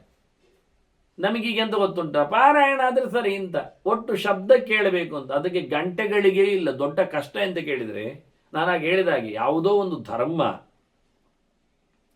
ಅದನ್ನು ನಡೆಸಿಕೊಡಬೇಕಾದ್ರೆ ಅದರ ಚೌಕಟ್ಟನ್ನು ಚೆನ್ನಾಗಿ ಅರಿತಿರಬೇಕು. ಇಂಪ್ಲಿಮೆಂಟ್ ಮಾಡೋದು ಅಂತ ಅರ್ಥ. ಅದನ್ನು ಹೇಳಿದ್ರು ಸರಿ, ಕೇಳುವಾಗ ಅದರ ಪೂರ್ಣ ಕಥೆ ಗೊತ್ತಿರಬೇಕು. ವೇದವೇ ಹೇಳುತ್ತದೆ ವೇದವನ್ನು ಕಲಿಬೇಕು ಅಂತ ಹೇಳಿ, ಹೇಗೆ ಕಲಿಬೇಕು ಅಂತ ಹೇಳಿ. ವೇದ ಕೃಷ್ಣೋಧಿಗಂತವ್ಯ ಸರಹಸ್ಯ ದ್ವಿಜನ ಮನ ಅಂತ. ವೇದವನ್ನು ಪೂರ್ಣವಾಗಿ ಅಭ್ಯಾಸ ಮಾಡಲಿಕ್ಕೆ ಉಂಟು, ಅದರ ಅರ್ಥವನ್ನು ಚೆನ್ನಾಗಿ ಅರಿಯಬೇಕು. ಎಲ್ಲಿವರೆಗೆ ಅಂದರೆ ದ್ವಾದಶಾವೃತ್ತಿ ಅನ್ನುವ ಲೆಕ್ಕಾಚಾರವನ್ನು ಕೊಡ್ತಾರೆ. 12 ಬಾರಿ ಪಾಠ ಕೇಳಲಿಕ್ಕೆ ಉಂಟು ಅಂತ ಹೇಳಿದ್ದು ಬಿಡಿ, ನೀವು ಒಂದು ಸರ್ತಿ ಆದರೂ ಯೋಚನೆ ಮಾಡುವ. ಈಗ ಅದನ್ನು ಕೇವಲ ಅಕ್ಷರಗಳ ಮೇಲೆ ಕಣ್ಣು ಓಡಿಸಿದರೆ ಸಾಲದು, ಪದಗಳನ್ನಷ್ಟೇ ಹೇಳುವುದಲ್ಲ ಇಲ್ಲಿ. ಅದಕ್ಕೆ ಸಂಬಂಧಪಟ್ಟಂತೆ ಅನ್ವಯಗಳನ್ನು, ಅರ್ಥಗಳನ್ನು ಚಿಂತನೆ ಮಾಡಲಿಕ್ಕೆ ಉಂಟು. ಇದು ವೇದ ಪಾಠ ಅಂದರೆ ಅರ್ಥ. ವೇದ ಪಾಠ ಅಂದರೆ ಎಷ್ಟೋ ಜನರಿಗೆ ಗೊತ್ತಿಲ್ಲ. ವೇದ ಪಾಠ ಅಂದರೆ ಗುರು ಹೇಳುವುದು, ಉಚ್ಚಾರ ಮಾಡುವುದು, ಅಕ್ಷರಗಳನ್ನು, ಶಬ್ದಗಳನ್ನು, ಶಿಷ್ಯ ಕೂತು 3 ಸರ್ತಿ ಹೇಳುವುದು, ಇದು ವೇದ ಪಾಠ ತಿಳ್ಕೊಂಡಿದ್ದಾರೆ. ಅಗ್ನಿಮೀಳೆ ಪುರೋಹಿತಮ್ ಅವರು ಪಾದಶಃ ಹೇಳ್ತಾರೆ, ಇವನದನ್ನು 3 ಸರ್ತಿ ಹೇಳ್ತಾನೆ. ಅವ್ರು ಮತ್ತೆ ಮುಂದೆ ಹೋಗ್ತಾರೆ, ಓತಾರಮ್ರತ್ನ ಧಾತಾಮಮ್ ಇವ ಮತ್ತೆ ಹೇಳ್ತಾನೆ ಮುಂದುವರಿಸಿ ಮತ್ತೆ 3 ಸರ್ತಿ. ಕೆಲವೊಮ್ಮೆ ಅವರು ಒಟ್ಟೊಟ್ಟು ಮಾಡಿ ಪಾದಗಳನ್ನು ಒಟ್ಟೊಟ್ಟು ಮಾಡಿ ಹೇಳ್ತಾರೆ. 2 ಪಾದದ ಒಟ್ಟಿಗೆ ಮತ್ತೆ ಕೆಲಸ ಹೇಳಿಕೊಡ್ತಾರೆ. ಅರ್ಧರ್ಚಹ ಅಂತೇಳಿ, ಅರ್ಧರಕ್ಕಾಗಿ ಅದನ್ನು ನೀವು ಹೇಳಬೇಕು ಮತ್ತೆ 3 ಸರ್ತಿ. ಮತ್ತೆ ಕೆಲವೊಮ್ಮೆ ಪೂರ್ಣರಕ್ಕನ್ನು ಉಚ್ಚಾರ ಮಾಡಿ ಬಿಡ್ತಾರೆ. ಇವ ಪೂರ್ಣರಕ್ಕನ್ನು ಹೇಳಲಿಕ್ಕೆ ಅಲ್ಲಿ ಮುಗಿಯಿತು. ಅದನ್ನು ಹೇಳುವಾಗ ಶಬ್ದದಲ್ಲಿ ಹೇಳ್ತಾರೆ, ಪಾಠದಲ್ಲಿ ವೇದ ಪಾಠ ಅಂತ ಹೇಳ್ತಾರೆ. ಅದನ್ನು ಈ ತುಂಡರಿಸಿ ಪಾಠ ಮಾಡಿದ್ದಕ್ಕೆ ಪಾದ ಸಂತೆ, ಅರ್ಧ ಸಂತೆ ಎಲ್ಲ ಕರೀತಾರೆ. ಸಂತೆ ಅಂದರೆ ಮಾರ್ಕೆಟ್ ಅರ್ಥ ಅಲ್ಲ ಇಲ್ಲಿ. ಅದನ್ನು ಉರು ಹೊಡೆಯುವುದು ಅಂತ, ಮತ್ತೆ ಮತ್ತೆ ಹೇಳುವುದು ಅಂತ. ಇದಲ್ಲ, ಇದಕ್ಕೆ ಅರ್ಥ ಇಲ್ಲ. ಇದು ಅರ್ಥವನ್ನು ಹೇಳಬೇಕು ಅದು ಅವರಿಗೂ ಗೊತ್ತಿಲ್ಲ. ಇವತ್ತು ನೋಡಿ, ಅದಕ್ಕೆ ಮತ್ತು ವೇದ ಪಾಠ ಅಂದರೆ ವೇದ ಓದಲಿಕ್ಕೆ ಗೊತ್ತಿದ್ದವನು ಮಾತ್ರ. ಅದು ಸಹ ಕೆಲವೊಮ್ಮೆ ವೇದ ಬಾಯಿಪಾಠ ಬಂದವನು ಆಗ್ತದೆ, ಕೆಲವೊಮ್ಮೆ ಅದು ಎರಡೂ ರಾಂಗ್, ಉಪಯೋಗ ಇಲ್ಲ. ವೇದವನ್ನು ಆರ್ಥಿಕವಾಗಿ ಧಾರಣೆ ಮಾಡಿರಬೇಕು, ಅವನು ತಿಳಿದಿರಬೇಕು ಅಂಥವನು ವೇದ ಪಾಠ ಮಾಡಲಿಕ್ಕೆ. ಅಂಥವನಿಂದ ವೇದ ಪಾಠವನ್ನು ಆರ್ಥಿಕವಾಗಿ ಶಿಷ್ಯ ಕಲೀಲಿಕ್ಕೆ ಹಿಂದೆಲ್ಲ ಆಗ್ತಾ ಇದ್ದದ್ದು ಹಾಗೆ. ಈ ವೇದವನ್ನು ಯಾವಾಗ ಪಾರಾಯಣ ಮಾಡಲಿಕ್ಕೆ, ಯಾವಾಗ ಧಾರಣೆ ಮಾಡಲಿಕ್ಕೆ, ಯಾವಾಗ ಅರ್ಥ ಮಾಡಲಿಕ್ಕೆ, ಯಾವತ್ತು ತಿಳಿದು ಬರಲಿಕ್ಕೆ, ಅದಕ್ಕೆಲ್ಲ ವ್ಯವಸ್ಥೆ ಉಂಟು. ಅಧ್ಯಯನ ಪಿರಿಯಡ್ ಅಂತ ಹೇಳ್ತಾರೆ, ಕಲೀಲುವ ಸಮಯ. ಅನಧ್ಯಯನ ಅಂತ ಕರೀತಾರೆ, ಕಲಿಯಬಾರದ ದಿನಗಳು, ಸಮಯಗಳು ಅಂತ. ಅನಧ್ಯಯನದಲ್ಲಿ ಕೆಲವು ಎಕ್ಸೆಸ್ ಉಂಟು, ಹೆಚ್ಚು ಕಡಿಮೆ ಉಂಟು. ಯಾಕೆಂದರೆ ಕೆಲವೊಮ್ಮೆ ಹೇಳ್ತಾರೆ, ಈ ಬಹಳ ಜೋರಾದ ಮಳೆ, ಗಾಳಿ, ಪ್ರಕೃತಿ ವಿಕೋಪ ಬಂದಾಗ ಪಾಠ ಇಲ್ಲ ಅಂತ. ಅದು ಸತ್ಯ. ಮರದ ಅಡಿಯಲ್ಲಿ, ಆಶ್ರಮಗಳಲ್ಲೆಲ್ಲ ಆದಾಗ ಪಾಠಗಳು, ಇಂಥ ಸಂದರ್ಭದಲ್ಲಿ ಪಾಠ ಆಗುವುದು, ಧಾರಣೆ ಮಾಡಿಕೊಳ್ಳುವುದು ಕಷ್ಟ ಆಗ್ತದೆ. ಅವನು ಹೇಳುವುದು ಇವನು ಕೇಳುವುದಿಲ್ಲ. ಆಗ ಪಾಠ ನಿಲ್ಲಿಸ್ತಿದ್ರು, ಗ್ರಹಣದ ವ್ಯವಸ್ಥೆಗಳು ಅನುಗುಣವಾಗಿರುವ ಹಾಗೆ. ಇದನ್ನೆಲ್ಲ ನಾವು ಕಳೆದ ಬಾರಿ ಶುಕಾಚಾರ್ಯ ಚರಿತ್ರೆಯಲ್ಲಿ ಕೇಳಿಕೊಂಡೆವು. ವೇದವ್ಯಾಸರು ಹೇಗೆ ಅನಧ್ಯಯನವನ್ನು ಆಚರಣೆಗೆ ತಂದರು ಹೇಳಿದ್ರು ಅಂತ. ಹಾಗೆ ನಿಯತವಾಗಿ ಅನಧ್ಯಯನಗಳೆಲ್ಲ ಇವೆ, ಪರ್ವಕಾಲಗಳು ಇದ್ದಾಗೆ.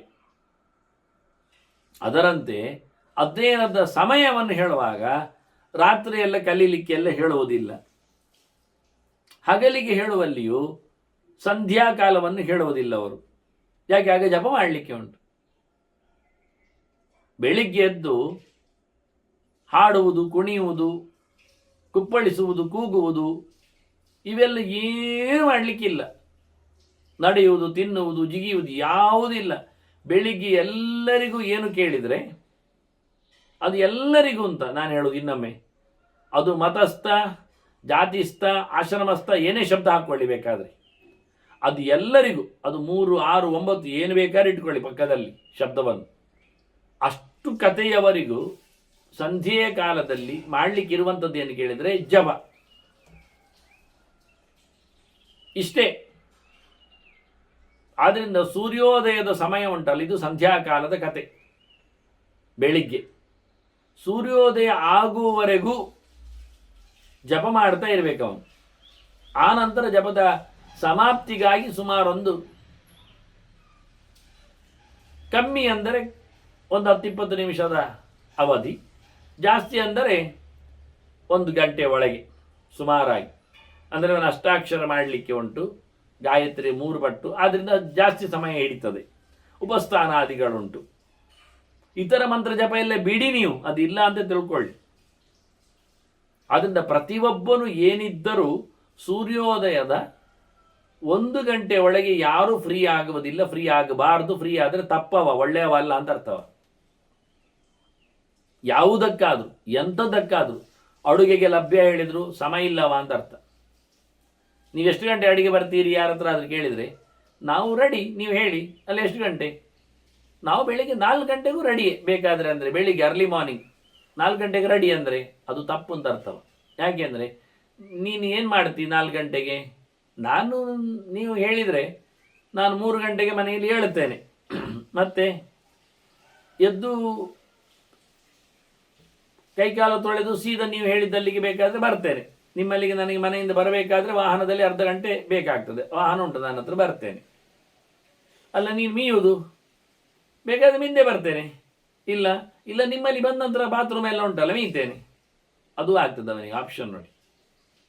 ನಿಮ್ಮಲ್ಲಿ ಏನು ಕೆಲಸ? ನಮ್ಮಲ್ಲಿ ಅಡುಗೆ. ಸರಿ, ಹಾಗಾದರೆ ಬಂದ ನಂತರ ಮೀತೇವೆ, ಪರವಾಗಿಲ್ಲ ಬಿಡಿ. ಒಂದು ಸರ್ತಿ 1 ಟ್ರಿಪ್ ಎಲ್ಲ ರೆಡಿ ಮಾಡಿಕೊಂಡು ಅಡುಗೆ ಎಲ್ಲ ಬೇಯಿಸ್ಲಿಕ್ಕೆಲ್ಲ ಇಟ್ಟು ಮತ್ತೆ ಸ್ನಾನಕ್ಕೆ ಹೋದರೆ ಆಗ್ತದೆ ಅಂತಾರೆ. ಅದೆಲ್ಲ ರೆಡಿ ಆಗುವಾಗ ಸುಮಾರಾಗಿ ಒಂದು 7 ಗಂಟೆ ಆದರೂ ಪರವಾಗಿಲ್ಲ, ಅವನಿಗೆ 8 ಆದರೂ ತೊಂದರೆ ಇಲ್ಲ, ಸ್ನಾನಕ್ಕಂತೂ ಹೋಗ್ತಾನೆ. ಮತ್ತೆ ಇಂಥವನು ಅಡುಗೆ ಮಾಡಿ ಯಾರು ತಿಂತಾರೆ? ಯಾಕೆ ತಿನ್ನಬೇಕು? ಇನ್ನು ಅವನು ಯಜಮಾನ ಇಲ್ಲ ಅಲ್ಲಿ, ನೀವು ಹಿಂದೆ ಬನ್ನಿ ಹೇಳ್ತಾನೆ. ಸರಿ ಅಂತಾನಿವ, ನಾವು ಹಿಂದೆ ಬರ್ತೇವೆ ಅಂತಾನೆ. ಅವ 3 ಗಂಟೆಗೆ ಎದ್ದು ಮಿಂದು ಬರ್ತಾನೆ. ಅದು ನಿನ್ನೆ ದಿವಸ ಲೆಕ್ಕ, ಇವತ್ತಿನ ದಿವಸಕ್ಕೆ ಸೇರೋದೇ ಇಲ್ಲ ಅವನು. ಎದ್ದದ್ದು ಮಿಂದದ್ದು ಎಲ್ಲ ಅದು ಪ್ರಯೋಜನ ಆಗಲಿಲ್ಲ ನಮಗೆ ಅಲ್ಲಿ ಬಂದು ನಾವು ಮಾಡುವುದು. ಪ್ರತಿಯೊಬ್ಬನನ್ನು ಯಾರನ್ನಾದರೂ ಅಡುಗೆಗಾಗಲಿ, ಪೌರೋಹಿತ್ಯಕ್ಕಾಗಲಿ, ಪೂಜೆ ಪುನಸ್ಕಾರಕ್ಕಾಗಲಿ, ಶ್ರಾದ್ದ ಪಿಂಡಕ್ಕಾಗಲಿ, ಯಾವುದಕ್ಕಾದರೂ ಕರೆಯುವವನನ್ನು ಮೊದಲು ಕೇಳಬೇಕಾದ್ದು, ನೀನು ಬೆಳಿಗ್ಗೆ ಎಷ್ಟು ಗಂಟೆಗೆ ಏಳತ್ತಿ? ನಾನು 3 ಗಂಟೆಗೆ 2:30 ಗಂಟೆಗೆ ಎಲ್ಲ ಹೇಳುತ್ತೇನೆ ಹೇಳಿದರೆ ಸ್ವಲ್ಪ ಕಷ್ಟ ಅವನನ್ನು ಕೇಳುವುದು. ನಾವು ಮತ್ತೆಂತ ಮಾಡ್ತಿ ಕೇಳಬೇಕಾಗ್ತದೆ. ಮತ್ತೆ ನಾನು ಮಾಮೂಲಿ ಉಂಟು ನನ್ನದು, ಮಿಂದು ಜಪ ಮಾಡಿ ಮುಗಿಸಿ 5 ಗಂಟೆ ಹೊತ್ತಿಗೆ ನಾನು ಮತ್ತೆ ಬೇರೆ ಎಲ್ಲ ಕೆಲಸ ಉಂಟು ನನ್ನ ಹತ್ರ, ಅದು ಮಾಡಲಿಕ್ಕೆ ಹೋಗ್ತೇನೆ ಅಂತಾನೆ. ಅಂಥವನನ್ನು ನಂಬುವುದು ಬೇಡ, ಪ್ರಯೋಜನ ಇಲ್ಲವ, ಅಯೋಗ್ಯವ. ಯಾರೆಲ್ಲ ಬೆಳಿಗ್ಗೆ ಎದ್ದು ಸೂರ್ಯೋದಯದ ತನಕ ಜಪಾನುಷ್ಠಾನದಲ್ಲಿ ರತನಾಗ್ತಾನೆ, ಅವನು ನಿಜವಾಗಿ ನಮಗೆಲ್ಲದಕ್ಕೂ ಯೋಗ್ಯ. ಅವನಿಗೆ ನಾವು ಊಟವೂ ಹಾಕ್ಬೋದು. ನಾವು ಖಾಲಿ ಕೆಲಸ ಮಾಡಲಿಕ್ಕೆ ಮಾತ್ರ ಹೇಳಿದ್ದಲ್ಲ, ಊಟಕ್ಕೆ ಕರೆಯುವಾಗಲೂ ಇಂಥವರನ್ನು ಕರಿಬೇಕು. ಕಳೆದ ಬಾರಿ ನಾವು ಕೇಳಿದ್ವಲ್ಲ, ಎಂತಹ ಪಾತ್ರನಿಗೆ ಏನು ಕೊಡಬೇಕು ಅಂತ ಹೇಳಿಕೊಳ್ಳುವಲ್ಲಿ ಗ್ರಹಣದ ಕ್ಲಿಪ್ಪಲ್ಲಿ ಹೇಳಿದ್ನಲ್ಲ, ಎಷ್ಟು ಮೌಲ್ಯಯುತವಾಗ್ತದೆ ಅಂತ, ಹೇಗಾಗ್ತದೆ ಅಂತ. ನೀವು ಕುಡುಕನಿಗೆ ಕೊಟ್ಟರೆ ಏನಾಗ್ತದೆ? ಒಂದು 100 ರೂಪಾಯಿ ಕೊಟ್ಟರೆ ಕುಡುಕನಿಗೆ ಏನಾಗ್ತದೆ? ಅವ ಪುಣ್ಯಕ್ಕೆ ಕುಡಿದ ಸಂತೋಷ ಸ್ವಲ್ಪ ಮಟ್ಟಿನಲ್ಲಿ, ಅವನು ಕುಡಿದ ನಂತರ ಕುಣಿದ ಇನ್ನು ಸ್ವಲ್ಪ ಆಕ್ರೋಶ. ಅವನು ಕುಣಿದು ಕುಪ್ಪಳಿಸಿ 4 ಕಲ್ಲೆತ್ತಿ ಮತ್ತೆ ನಿಮ್ಮ ತಲೆಗೆ ಹೊಡೆದ, ಅಲ್ಲಿ ಮುಗಿಯಿತು ನಿಮ್ಮ ದಾನದ ಪರ್ವ. ಇಲ್ಲ ಯಾವುದೋ ಒಂದು ದೇವಸ್ಥಾನಕ್ಕೋ, ಯಾವುದೋ ಒಂದು ವಾಹನಕ್ಕೋ, ಇನ್ಯಾವುದೋ ಒಂದು ಮನೆಗೋ ಬಿಸಾಡಿದ, ಮತ್ತೆ ನಿಮಗೆ ಕೆಲವು ನರಕಗಳು ಕಟ್ಟಿಟ್ಟ ಬುತ್ತಿ ಅಂತ ಅರ್ಥ. ಅದೇ ನೀವು ಕೊಡದೇ ಇದ್ರೆ ಅವನಿಗೆ ಆ ದುಡ್ಡು, ಅವನು ಕುಡಿತಿರ್ಲಿಲ್ಲ, ಕುಡಿದು ಕುಪ್ಪಳಿಸ್ತಿರ್ಲಿಲ್ಲ, ಕಲ್ಲೆಕ್ಕಿ ಹೊಡಿತಿರ್ಲಿಲ್ಲ, ಇಷ್ಟೆ. ಹಾಗಾಗಿ ನೋಡಿಕೊಂಡು ಕೊಡಿ ಅಂತ, ಯಾರಿಗೆ ಕೊಡಿ ಅಂತ, ಅದಕ್ಕೆ ಮೌಲ್ಯ ಇದೆ ಅಂತ. ಅದರಂತೆ ವಾಸ್ತವವಾಗಿ ಬೆಳಿಗ್ಗೆದ್ದು ಆ ಮಾರ್ಜಿನ್ ಉಂಟಲ್ಲ, ಸೂರ್ಯೋದಯದ ಕಾಲ, ಅದನ್ನು ಲೆಕ್ಕಕ್ಕೆ ಹಾಕಿ ಅದರ ನಂತರದಲ್ಲಿ ಯಾರಾದರೂ ಅವೈಲೇಬಲ್ ಹೇಳಿದರೆ ಅವನು ನಿಜವಾಗಿ ಒಳ್ಳೆಯವ. ತಿನ್ನಲಿಕ್ಕಾದರೂ, ತಿರುಗಲಿಕ್ಕಾದರೂ, ಎಂಥದ್ದಕ್ಕಾದರೂ ವಾಸ್ತವವಾಗಿ. ಹೀಗೆ ಬಹಳ ಚಂದವಾಗಿ ವೇದಧಾರಣೆಯ ಚಿಂತನೆಯನ್ನು ಈಕೆ ಧಾರ್ಮಿಕವಾಗಿ ಹೇಳಿದ್ಲು. ನಮ್ದು ಇವತ್ತು ವೇದ ಪಾರಾಯಣವೂ ಆಗಿ, ಯಾವತ್ತು ಏನು ಪಾರಾಯಣ ಅಂತಿಲ್ಲ, ಎಷ್ಟು ಗಂಟೆಗೆ ಅಂತ ಇಲ್ಲ. ಅದು ಯಾವುದೇ ಭಜನೆ ಆಗಲಿ, ಯಾವುದೇ ಕರ್ಮಾಂಗ ಆಗಲಿ, ಅದು ಯಾವತ್ತೂ ಸಹ ಸಂಧ್ಯಾತ್ರಯದ ಮಾರ್ಜಿನಿಗೆ ಹೊಡಿಬಾರ್ದದು. ಅವನಿಗೆ ನಾವು ಜಪ ಮಾಡಲಿಕ್ಕೆ ಬಿಡಬೇಕು. ಬರ್ತೇನೆ ಹೇಳಿದರೆ ಅವನ ಅಯೋಗ್ಯ ಅಂತ ಅರ್ಥ, ಭರಿಸಬೇಡಿ ಅವನು. ಅವನಿಂದ ಸೂರ್ಯೋದಯದ ಕಾಲದಲ್ಲಿ ಸೂರ್ಯಾಸ್ತ ಕಾಲದಲ್ಲಿ ನಮ್ಮ ಕೆಲಸವನ್ನು ಮಾಡಿಸುವುದರಲ್ಲಿ ಅರ್ಥ ಇಲ್ಲ. ಅವನ ಕೆಲಸ ಮಾಡಿದ ನಂತರ ಅರ್ಥ ಇರ್ತದೆ. ಅದನ್ನ ಇಲ್ಲಿ ಹೇಳುವಾಗ ವೇದ ಧಾರಣ ಹೇಳ್ತಾರೆ, ವೇದವೇ ಹೇಳ್ತದೆ ಹೀಗೆ ಮಾಡುವಂತ. ಇಂಥವರಲ್ಲಿ ಮಾಡೋದು ಶ್ರೀ ಗುರುಭ್ಯೋ ನಮಃ ಹರಿಗೆ ಓಂ ಹೇಳಿಕೊಂಡೆ ಯಾವಂತಿ ವೇದಾಕ್ಷರಾಣಿ ಯಾವಂತಿ ಹರಿನಾಮಾನಿ ಪಠಿತಾನಿ ಹೇಳ್ತದೆ. ವೇದ ಹೇಳುವುದು ಹರಿಯನ್ನು ಹೇಳಿದೆ ಅಂತ. ಹರಿಯನ್ನು ಹೇಳುವುದಿಲ್ಲ ಅಂತ ಹೇಳುವವರಿಂದ ವೇದ ಹೇಳಿಸಿ ಏನು ಅರ್ಥ ಆಗ್ತದೆ, ಏನು ಲಾಭ ಆಗ್ತದೆ ಯೋಚನೆ ಮಾಡಿ. ನಾನು ವೇದ ಹೇಳುವುದು ಹರಿಯನ್ನು ಹೇಳುವುದಲ್ಲ ಅಂತ ಹೇಳಿಕೊಳ್ಳುವ ತಲೆಯವನು ಅವನು ವೇದ ಪಾರಾಯಣ ಮಾಡಿದರೆ ಯಾರ ದುಡ್ಡಿನಲ್ಲಿ, ಎಲ್ಲವನ ಜಾತ್ರೆ ಹೇಳಿದಾಗೆ ಯಾರ ದುಡ್ಡಿನಲ್ಲಿ ಯಾರು ಊಟ ಮಾಡ್ತಾನೆ? ವೇದೈಶ್ಚ ಸರ್ವೈ ಅಹಮೇ ವೇದ್ಯ ಅಂತ ಮಹಾಭಾರತದ ಗೀತೆಯ ಕೃಷ್ಣನ ಮಾತು. ಸಕಲ ವೇದಗಳು ನನ್ನನ್ನು ಹೇಳುತ್ತವೆ ಅಂದಾಗ ವೇದದಲ್ಲಿ ದೇವರನ್ನು ಹೇಳುವುದಿಲ್ಲ ಹೇಳಿಕೊಳ್ಳುವ ಅಥವಾ ದೇವರನ್ನು ಕೃಷ್ಣನನ್ನು ಒಪ್ಪದವ ಪಾರಾಯಣ ಮಾಡಿದರೆ ಕೃಷ್ಣನ ಊಟ ಅವನಿಗೆ ಹೇಗೆ ಸೇರ್ತದೆ? ಒಬ್ಬ ಕೃಷ್ಣ ಭಕ್ತನಾದವ, ಕೃಷ್ಣದೇವರಿಗೆ ಸೇವೆ ಕೊಡುವವ, ಏನಾದರೂ ಒಂದಿಷ್ಟು ದುಡ್ಡು ಕಾಣಿಕೆ ಅವನು ಕೊಡುವಂಥದ್ದು ದೇವರಿಗೆ ವಿನಿಯೋಗಕ್ಕೆ ಬರಲಿ ಅಂತ ಅವನು ದೇವರ ಮೇಲಿನ ಪ್ರೀತಿಯಿಂದ ಕೊಡ್ತಾನೆ. ನಾವು ಕೃಷ್ಣನ ಪ್ರೀತಿ ಉಳ್ಳವರಿಗೆ ಕೊಡಬೇಕದನ್ನು ಹಂಚಬೇಕಷ್ಟೇ ಹೊರತು ಆ ಒಟ್ಟಾದ್ದನ್ನು ನಾವು ಕೃಷ್ಣನ ಭಕ್ತಿ ಇಲ್ಲದವರಿಗೆ, ಕೃಷ್ಣನನ್ನು ಒಪ್ಪದವರಿಗೆ, ಕೃಷ್ಣನ ಮಣ್ಣು ಮೈ ಮೇಲೆ ಹೊತ್ತುಕೊಳ್ಳದವನಿಗೆ, ಹಚ್ಚಿಕೊಳ್ಳದವನಿಗೆ, ಗೋಪಾಲನ ಆ ದಿವ್ಯ ದರ್ಶನಕ್ಕೆ ತನ್ನನ್ನು ಗೋಪಿ ಮೈಯಲ್ಲಿ ಚಂದಗೊಳಿಸಿಕೊಳ್ಳದವನಿಗೆ ಕೊಟ್ಟು ಏನು ಪ್ರಯೋಜನ? ಯಾಕೆ ಕೊಡಬೇಕು? ಕೊಡೋದ್ರಿಂದ ಏನು ಉದ್ಧಾರ ಆಗಲಿಲ್ಲ, ಅವನಾಗಲಿ ನಾವಾಗಲಿ. ಕೊಟ್ಟವರು ಮಹಾಪಾಪಿಗಳಾಗ್ತಾರೆ ಖಂಡಿತವಾಗಿ ಶಾಸ್ತ್ರ ಪ್ರಕಾರದಲ್ಲಿ. ಪಡೆದವನಂತೂ ಅವನು ನೀವು ಕೊಡ್ತೀರಿ ತಿಂದೆ ಅಂತಾನವನಷ್ಟೇ.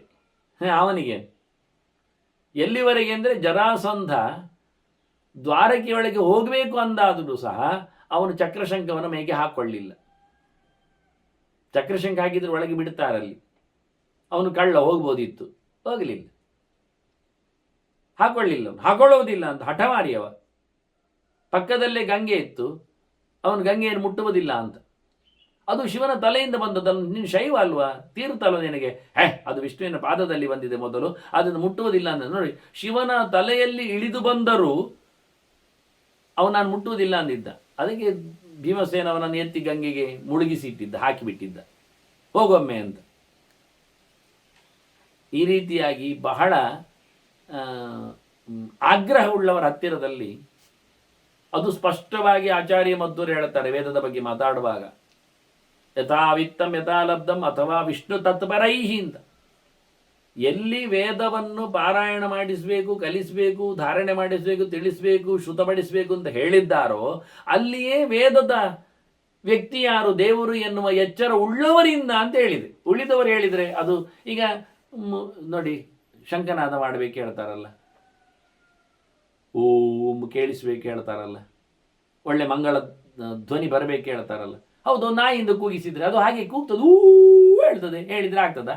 ಪೂಜೆ ಹೊತ್ತಿನಲ್ಲಿ ನಾಯಿಯನ್ನು ಕಟ್ಟಿ ಹಾಕಿ ಅದರ ಬಾಲವನ್ನು ವೈಪಿ ಹಿಡಿದರೆ ಅದು ಕಾಯ್ ಕೂಗ್ತದೆ. ಅದು ನಮಗೆ ಶಂಕನಾದ ಹೇಳುವುದಾ? ನಾಚಿಕೆ ಆಗ್ತದಲ್ವ? ಸತ್ಯ ತಾನೆ? ಅದು ಕೊಂಬಿನಂತೆ ಕೂಗ್ತದೆ, ಅದು ವೀಣೆಯಂತ ಹೇಳ್ತದೆ. ಹೇಳಿಕೊಂಡು ನಾವು ನಾಯಿಯಿಂದ ಮಾಡಿಸಿದ್ರೆ ಆಗ್ತದ? ಹಾಗೆಯೇ ಅದಕ್ಕೇನು ಧಾರಣೆ ಇಲ್ಲ, ಅದಕ್ಕೆ ಪ್ರಣವದ ಕತೆ ಕಿಂಚಿತ್ತು ಗೊತ್ತಿಲ್ಲ. ಹಾಗೆ ಯಾರಲ್ಲಿ ಧಾರಣೆ ಇದೆಯೋ ಅವನಲ್ಲಿ ಭಾರಣೆ ಇದೆ ಎನ್ನುವ ಲೆಕ್ಕಾಚಾರವನ್ನು ಬಹಳ ಚಂದವಾಗಿ ವೇದವೇ ಹೇಳಿದ್ದೆ. ಇದು ಇವಳ ಧರ್ಮವನ್ನು ಬಹಳ ಸುಂದರವಾಗಿ ಸ್ಪಷ್ಟವಾಗಿ ಬಡಿಸ್ತಾಳೆ. ನನಗೆ ಗೊತ್ತು ಧರ್ಮ ಯಾರದ್ದು ಏನು ಹೇಗೆ ಅಂತ, ಹಾಗಾಗಿ ನಾನು ನನ್ನ ಧರ್ಮ ಮಾಡಿದ್ದೇನೆ, ಉಳಿದವರ ಧರ್ಮ ಹೀಗಿದೆ ಅಂತ ಹೇಳಿಕೊಳ್ತಾಳೆ. ಇನ್ನು ಅನೇಕರ ಧರ್ಮಗಳ ಬಗ್ಗೆ ಮಾತಾಡ್ತಾಳವಳು. ವಾಸ್ತವವಾಗಿ ಭೃತ್ಯಾನಾಂ ಸ್ವಾಮಿ ವಚನಂ ಹೇಳಿಕೊಂಡು, ನಾನು ನಿನ್ನ ಭೃತ್ಯನೇ ಇದ್ದೇನೆ, ಹಾಗಾಗಿ ನಾನು ಸ್ವಾಮಿ ವಚನವನ್ನು ನಡೆಸಿಕೊಡಬೇಕು. ಕೆಲಸದವರಿಗೆ ಹೇಗೆ ಮಾಲಕರ ಕೆಲಸವನ್ನು ಮಾಡಿಸುವುದೇ ದೊಡ್ಡ ಧರ್ಮವೂ ಹಾಗೆ. ನಾನು ನಿನ್ನ ಶಿಷ್ಯ, ಹಾಗಾಗಿ ನೀನು ನನ್ನ ಗುರು, ನಿನ್ನ ಮಾತು ಕೇಳುತ್ತೇನೆ. ನನಗೆ ವೇದ ಎನ್ನುವುದು ಮಾನ್ಯ, ಆದ್ದರಿಂದ ವೇದ ಧರ್ಮದಂತೆ ನಾನು ಮಾಡುತ್ತೇನೆ. ನಾವು ವೇದಜ್ಞರೇ, ವೇದದ ವೈದಿಕ್ಯರೇ ನಾವು. ರಾಜ್ಞ ಲೋಕಾನುಪಾಲನ, ರಾಜನಿಗೆ ಧರ್ಮ ಎಂದದು ಜನರನ್ನು ಕಾಪಿಡುವುದು, ಲೋಕವನ್ನು ನೋಡಿಕೊಳ್ಳುವುದು. ನಾನು ಹಾಗೆ ನಾನು ಈ ಮನೆ ಈಗ ರಾಜ್ಞಿಯಾಗಿದ್ದೇನೆ, ಒಡತಿಯಾಗಿದ್ದೇನೆ, ನಾನು ಬಂದವನು ನೋಡಿಕೊಳ್ಳುತ್ತೇನೆ. ನೋಡಿ, ಎಲ್ಲ ಧರ್ಮಗಳಲ್ಲಿಯೂ ತನ್ನಲ್ಲಿ ಉಂಟು ಅನ್ನೋ ನೆಲೆಯಲ್ಲಿ ಆ ಶಬ್ದಗಳನ್ನು ಪ್ರಯೋಗಿಸ್ತಾಳು. ವೈಶ್ಯಾನಾಂ ಯಜ್ಞ ಸಮೃದ್ಧಿ, ದುಡ್ಡಿದ್ದವರು ಯಜ್ಞ ಮಾಡ್ತಾರೆ, ನಾನು ಯಜ್ಞ ಮಾಡುವುದೇ? ನಾವು ಜನರನ್ನು ಬಯಸುವವರೇ, ಇದು ಅತಿಥಿ ಯಜ್ಞ ನನ್ನದು, ನಾನು ಮಾತಾಡಿಸ್ತೇನೆ, ಇದ್ದೇನೆ. ಶುಶ್ರೂಷ ಶೂದ್ರಕರ್ಮ, ಸೇವೆ ಮಾಡೋದು ಶೂದ್ರ, ಪ್ರತಿಯೊಬ್ಬನೂ ಸೇವೆ ಮಾಡಲೇಬೇಕು ಎಲ್ಲರದ್ದು. ಮಗುವಿನ ಸೇವೆ ತಾಯಿ ಮಾಡುವುದಿಲ್ವಾ? ಶುಶ್ರೂಷೆ ಅಂದಕ್ಷಣ ತಾಯಿ ಶೂದ್ರಿ ಹೇಳೋದಾ? ಮಗು ಮಾತ್ರ ಬ್ರಾಹ್ಮಣ, ತಾಯಿ ಶೂದ್ರಿ ಹೇಗೆ ಕೆಲಸ ಮಾಡ್ತಾಳೆ, ಅದರದ್ದು ಹೇಲು ಹೆಕ್ತಾಳೆ, ಮೂತ್ರ ಬಾಚುತ್ತಾಳೆ ಹೇಳೋದಾ? ಎಲ್ಲರದ್ದು ವಿಷಯ ಅದು. ತಂದೆ ಹೊತ್ಕೊಳ್ತಾನೆ, ತಪ್ಪು ಹೇಳೋದಾ ಹೊತ್ಕೊಂಡ ನಂತರ? ಗೃಹಸ್ಥ ಧರ್ಮ ನಾಗೇಂದ್ರ ಸರ್ವಭೂತ ಹಿತೈಷಿತ್. ಮಾಮೂಲಿ ಮನೆಯೊಂದಿಯ ಜನನ ಕತೆ ಅಂತ ಕೇಳಿದರೆ ಧರ್ಮ ಎಲ್ಲರನ್ನು ಪ್ರೀತಿಸು, ಎಲ್ಲರ ಮೇಲೆ ಇಷ್ಟ ಇರುತ್ತೆ. ಅದು ಖಂಡಿತವಾಗಿ ಸಾಮಾನ್ಯ ಎಲ್ಲ ಧರ್ಮದ ಚೌಕಟ್ಟು ರುಚಿ ಅಂತ ಕೇಳಿದರೆ, ಇಂದ್ರಿಯಗಳನ್ನು ಚೆನ್ನಾಗಿ ದುಡಿಸುವಲ್ಲಿ ಕಮ್ಮಿ ಊಟ, ಒಳ್ಳೆಯ ಊಟ, ಜೊತೆಯಲ್ಲಿ ವ್ರತಚರ್ಯೆ. ನಿಯತಾಹಾರತ ನಿತ್ಯಂ ವ್ರತಚರ್ಯ ಯಥಾಕ್ರಮ. ಹೇಳಿದಾಗೆ ಶಾಸ್ತ್ರ ಪ್ರಕಾರ ಮಾಡುವುದು, ಲಿಮಿಟೆಡ್ ಊಟವನ್ನು ಮಾಡುವುದು, ಹಿತಮಿತವಾದ ಶುದ್ಧವಾದ ಶುಚಿಯಾದ ಊಟ. ಭೋಗಕ್ಕಾಗಿ ಅಲ್ಲ, ಬದುಕಿಗಾಗಿ, ಧರ್ಮಕ್ಕಾಗಿ ಎನ್ನ ನೆಲೆಯಲ್ಲಿ. ಇದು ಧರ್ಮೋಹಿ ಧರ್ಮ ಸಂಬಂಧಾದ ಇಂದ್ರಿಯಾಣಾಂ ವಿಶೇಷದ. ಎಲ್ಲ ನಮ್ಮ ದೇಹದ ಇಂದ್ರಿಯಗಳಿಗೆ ಹೇಳಿಸಿದ ಧರ್ಮ ಇದು. ಧರ್ಮದ ಸಂಬಂಧದಿಂದ ಬಂದದ್ದು. ಚೆನ್ನಾಗಿರಿ ಅಂತ. ಹಾಗಾಗಿ ನಾನು ಹಾಗೇ ಇದ್ದೆ. ವಾಸ್ತವವಾಗಿ ಯಾರು ಎಲ್ಲಿ ಏನು ಎಂಥದ್ದು ಅಂತ ಚಿಂತನೆ ಮಾಡಿಕೊಂಡು ಹೋಗುವಂಥದ್ದೆಲ್ಲ ಯತಿಗಳ ಧರ್ಮ, ಸನ್ಯಾಸಿಗಳ ಧರ್ಮ. ಅಹಂ ಕಸ್ಯ ಕುತೋ ವಾಪಿ ಕಹ ಕೋಮೆ ಕಭ ಭವೇದಿತಿ. ಇವತ್ಯಾರು, ನಾನು ಯಾರು, ನಾನೆಲ್ಲಿಂದ, ಇದರ ಚಿಂತನೆ ಮಾಡಿಕೊಂಡು ಪ್ರಯೋಜನ ಮತಿ ನಿತ್ಯಮೇವಂ ಮೋಕ್ಷಾಶ್ರಮಿ ರಸೆ. ಎಲ್ಲ ಬಿಟ್ಟವನಿಗೆಲ್ಲ ಇದರ ಪ್ರಶ್ನೆಗಳು, ಚಿಂತನೆಗಳು. ಹಾಗಾಗಿ ಎಲ್ಲರ ಧರ್ಮಗಳ ಬಗ್ಗೆ ನಾನು ಚೆನ್ನಾಗಿ ತಿಳ್ಕೊಂಡಿದ್ದೇನೆ. ಏನು ತಪ್ಪಾಗುವುದಿಲ್ಲ. ದೇವತಾನ ಮಹಾಭಾಗ ಧರ್ಮಚರ್ಯ ನಹೀಯತೆ ಅತಿಥಿ ಅತಿಥಿರಾಜ್ಯ ಸತ್ಕಾರೆ ನಿತ್ಯಯುಕ್ತಾಸ್ಮಿ ಅತಂದಿರ್ತಾರೆ. ನಾನು ನೀನು ಕೇಳಿದ ಹಾಗೆ ದೇವತೆಗಳ ಅತಿಥಿಗಳ ಸತ್ಕಾರದಲ್ಲಿ ಯಾವತ್ತೂ ಸೋತದ್ದಿಲ್ಲ, ತಪ್ಪಿಸಿಕೊಂಡವಳಲ್ಲ, ಚೆನ್ನಾಗಿ ಮಾಡಿದ್ದೇನೆ ಅಂತ ಹೇಳಿಕೊಂಡು ಇನ್ನು ಮುಂದೆ ಇವತ್ತಿನ ಘಟನೆ ಏನಾಗಿದೆ ಅಂತ ಅವಳು ಹೇಳಬೇಕಷ್ಟೇ. ಅವನು ಬಂದಿದ್ದಾನೆ, ಇವಳು ಮಾತಾಡಿದ್ದಾಳೆ, ಅವನು ಪ್ರಶ್ನಿಸಿದ್ದಾನೆ, ಇವಳು ಉತ್ತರಿಸಿದ್ದಾಳೆ. ಮುಂದೆ ಕಥೆಯ ಬಗ್ಗೆ ಮಾತನ್ನು ಮತ್ತೆ ಸೇರಿದಾಗ ಕೇಳುವ ವಂದನೆಗಳೊಂದಿಗೆ ಶ್ರೀಕೃಷ್ಣ ನಾರಾಯಣ ನಾರಾಯಣ.